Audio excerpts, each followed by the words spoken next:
Well, Joe Biden's tour of Poland didn't exactly go to plan, with the White House having to, on multiple occasions, issue corrections and clarifications after the loose-talking president made statements and claims that were either patently false or out of context.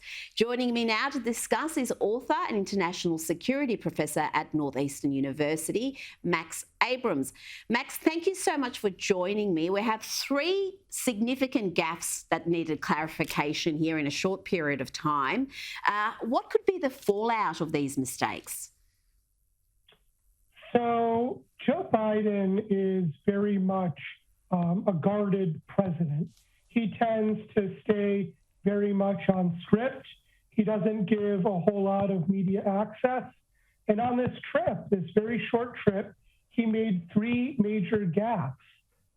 He suggested that if the Russians use chemical weapons, that the U.S. will respond in kind by also using banned weapons.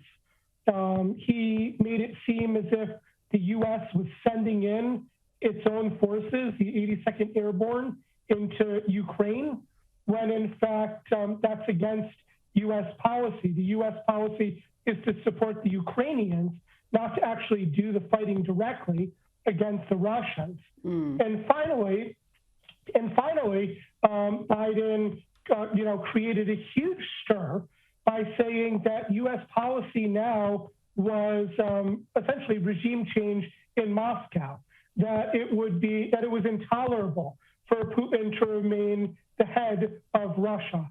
And so, these are three very major gaffes that very much went off script and that are counter official U.S.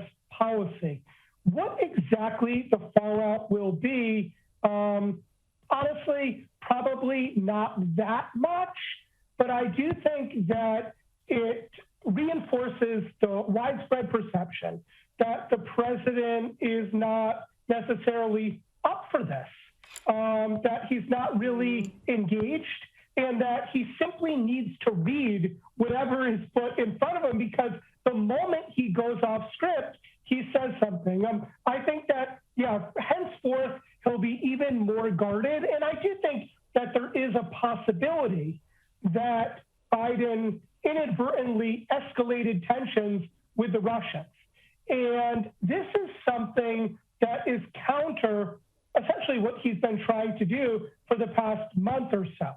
Biden has been careful not to let things get out of control between the U.S. and Russia. For example, not to favor a no-fly zone, because that would require the United States shooting down Russian planes.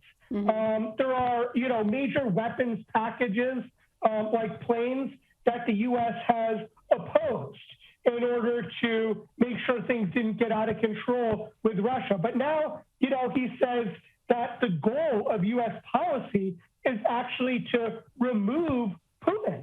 And one could easily imagine how Putin will receive that information, believe it, and be less inclined to negotiate, believing that, his job is at stake.